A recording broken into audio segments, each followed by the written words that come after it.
In the IOH, biggest truck stop in the world. Here I am again buying stuff. No, actually, I bought one of these and one fell off.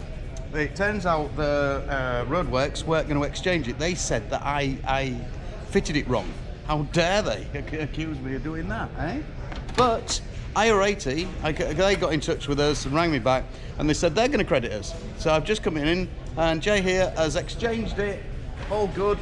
All happy days. So that's the after sales you get in IOH truck stop, which I'm really chuffed about, you know, because obviously the bit that was on had disappeared down the road, so there was no proof of how I'd fitted it or not fitted it or anything like that, and they've just exchanged it for me. So lovely job.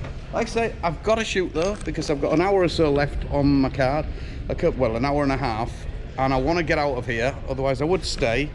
But I've got to get moving because there's a snowstorm coming in over Wyoming. Thanks very much, mate. Catch you again.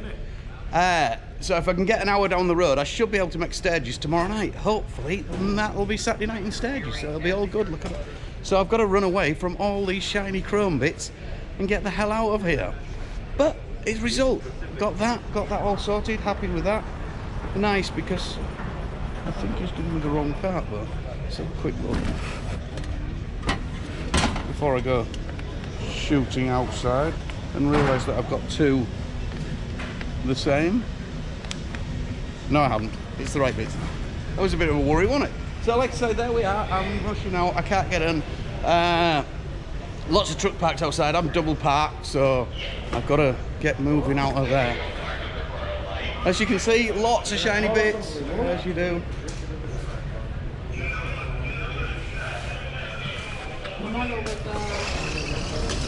Oh, I don't know what I think she was trying to sell me a Bible or something. Here we go. Lots of engines running. Love to leave their engines running. Don't get it myself. Can't turn them engines off. Oh no. Bloody hell no. There's me double parked over there. And I seem to have got a lot of side lights out as well now. The fucking lights. More hassle than they're worth.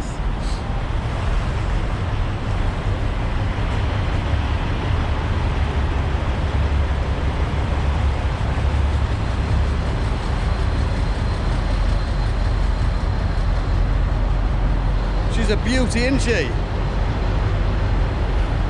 Look at those stacks. This is one of the reasons I don't like parking in the truck stops, because everybody leaves the bloody engines running. Fucking hell. Started put in a puddle. Oops. There we go.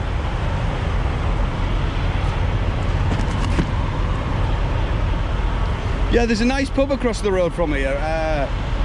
Checkers. It's a bit of a roadhouse. It's a good laugh in there. It gets a bit loud. There's a lot of drivers out there. Weekended and stuff like that, so the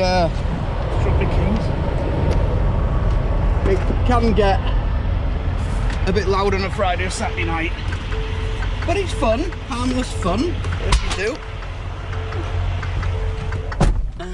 Let's have a look, see how much time I've got. Let me put that in there.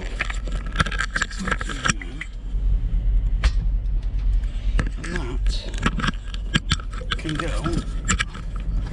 in its little holder there and pop you there a minute. So I'm like I say, I've got just over an hour. I want to get out of here because Richard, my mate who sends me the weather forecasts all the time, tells me Wyoming is going to turn up like a shit show on Sunday. So I'm going high. I won't be really hitting that, but I don't want to hang about and have to be involved with all that crap. If I can get out the place, you know, if I do an extra hour now, if I do an extra hour, that'll get me to Sturgis tomorrow night, hopefully, all depending on the weather. And good. So let's have a little look round the truck park.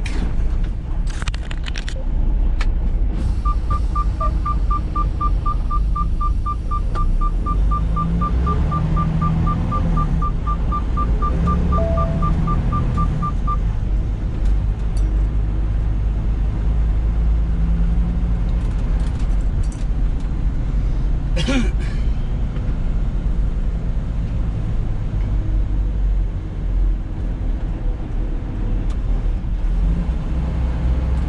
was reading on one of the forums, I'm going to tell you this little story. I was reading on the forum earlier that somebody was mentioning about some, what was his name? Hang on a minute, I'll find it.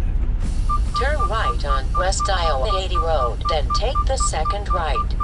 Stop beeping. Should we try putting it in gear?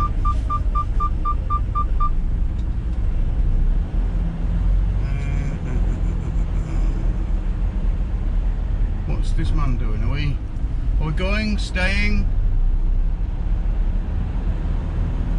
I think we're staying. I'm sorry, I ain't got time for you. Oh, no. There you go. I know what. That looks like it's going to be a challenge for him. So, do this. Yeah, there was a young buck, what's his name? I can't think of his name, Lee or somebody.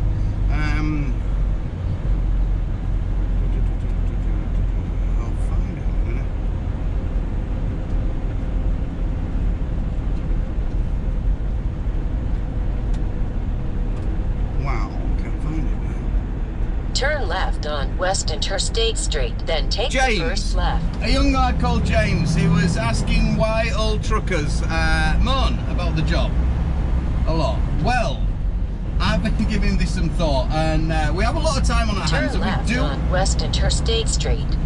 Be quiet. I'll tell you what, turn off. There's some pretty cattle trucks over there, lots of lights. They won't be stopping, they don't stop very much. Yeah, the problem with older truck drivers and that, we all like to moan. You'll get the hang of it as you get older, and your wife will be so pissed, she'll pick up the phone and she'll see the phone ringing and think, oh no, not again, I know what the problem is now. I do apologise to my wife profusely on numerous occasions throughout the week, especially when it's reload time, because she knows what I'm going to say. When it comes up to reload time and I ain't got my reload yet, but it's getting close to it, I'll be ringing her up, and I can imagine as she looks at the phone and thinks, oh God, not again. And it'll be the same record. He hasn't got me a reload yet, you know. I don't know where I'm going. But 9 times out of 10 it gets sorted. Anyway, so truck drivers we have too much time on our hands, so we like to moan at everything. So we just pick on things to moan at. Going back to how we thought of the old days. Back in the old days, when I first started, they say, oh, it's the good old days, they say. Well, believe you me, there's nothing better than the days now compared to the good old days. Even if you're driving around UK shunting and doing that, those good old days. I had a small, tiny, little black and white telly. I'll tell you, it was a little black and white thing. It was red in colour, it was about so big, and it had an aerial in the back. And you spent most of the night trying to get a picture on that, twizzling that aerial around, trying to get a picture. Absolutely ridiculous. So there was nothing good about that. Nothing like, you know, with me 28-inch telly now, I've got Prime Time, I've got Amazon thingy, I've got Netflix, I've got all the shit on there. You know, there's that many channels. It's just ridiculous. It really is nowadays. I talked to my wife and my kid on Video Link. Back in the day, you had to search for a telephone. If you were in the rest area, service area or something like that, you'd have to actually walk to find a telephone if you wanted to ring your girlfriend, wife or whoever up. So that, you know, that ain't so much of the good thing. I think where the problem lies is, because see, back in the day, because there was nothing in your cab, people got out of the cab on a night, people got out of the truck, they'd finish on a night and you'd get out. I used to stay at Jack's Hill a lot. And you'd go up there or walk into Towster, you know, that's a 1.5 mile walk. People just don't do that now because there's too much going on in the cab. You've got your internet, your Facebook, your YouTube, you've got everything just sat on your phone to twiddle with. So that's half the thing, that people don't go out and socialise, I think, anymore. See, if they got out and didn't have all that shit in the cab, you'd get out and do things. Even when I was driving around UK, I still used to go walkabout on a night. You can just about always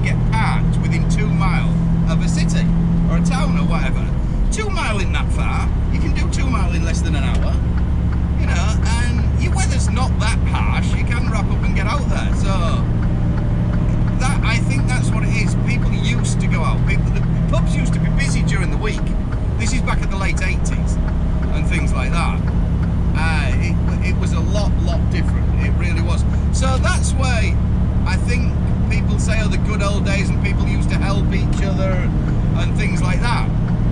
Now they don't help each other, they don't do anything because people don't socialise as much as what they used to do. And then fast forward into the Spanish days, where the 90s, that was the good days. They were the good crack. But you know, we used to truckers discos. You had your truckers discos there. They were all over the place, these truckers discos, and you'd spend so much time in there. You really would. It was unbelievable. This is how a lot of the time you had to run bent. You had to put the wire on or change the tacho or something like that. What we used to do is I'd have a letter from my Spanish boss. My Spanish boss had said, give me a letter, and this is wobbling about all over. There we go. Yeah, my boss would write me a letter, so it would say on the letter, I'd get up to the Spanish border, Spanish and French border. I could do that in one shift, one car, 10 hours, 9-10 hours. So you get up there, you change your tacho card, because you had a card in those days. So you change your tacho, and on the letter it would say in Spanish, in French and in English, it would have 3 separate letters, but it's just briefly say that the driver of the truck I was driving was taken ill, and I have gone up on the train or whatever to pick the truck up and carry on the journey, the delivery. All happy days. So you drive up to there, from there then you get to Paris, then you can get into England. 24 hours kicking it straight through. You know, it's not ideal, but we didn't have many of those runs where the trip had to go that fast. But then as you start getting used to the truckers discos and you start partying and things like that too much, I quickly realised that once I'd got one of these letters, if I Tipp-X'd it out, the dates, rewrote it in, re-photocopied it, I had a brand new letter every time. So I could afford to lose a day or two and then kick it straight through. So you go to one of these truckers discos, and there was one at Moncofa that was very popular, top side of Valencia. So you'd go there, you'd party all night, you'd have the crack. These shut really late, these places. They shut like 4 o'clock in the morning. Bear in mind, I was single. All these times I'm going in the truckers discos, it's single, yeah? So you'd get out of there and it'd be like 4 in the morning. I didn't used to get hangovers then, so I was pretty good. So you'd sleep in until dinner time. You get up at lunchtime and you think, I'll just go have a bit of dinner, as you do before I set off. And there was a couple of culprits. I won't name names. I'll maybe put them in the book, but I won't name names and embarrass them. That I used to knock about with. There's about 4 that come to mind. There's a few PJKs, Avalink guys, quite a few guys from around the Bristol area were bad influences, put it that way. They really were. And I didn't take a lot of influences in those days at 26, 27, you don't, you know? Young and dumb and full of cum. So it was back into the disco, no, back into have a meal before you think you set off. So this time it's 3 o'clock, 4 o'clock. So you've had a bit of wine as well. I'll have a little lie down before I go. Before you know it, you're back in the disco again. What do you know? It's 4 o'clock in the morning again. It's all gone wrong again, hasn't it? So you wake up the next morning, you think, fuck, I've lost a day. So then you have to start chasing, and you're chasing up the road, and you're chasing like that, and you're chasing white lines in more ways than one, and you're really having to kick ass to get to your delivery. But that was half the battle, was people going out and partying, not actually the delivery had to be there, and you only had a certain amount of time. It was because people had basically done it to themselves. So they were, whether you'd say the good old, yeah, they were fun. Good fun, but it was pretty dangerous at times, I think. We were pretty lucky to get away with what we got away with. It wouldn't happen now, definitely wouldn't happen. But that's a little inkling into my way. I can't compare or judge against anybody else's. I'm just saying it as my story. You know what I mean? Other people have other stories, but that's the way it was for me. Catch you all later. Bye bye.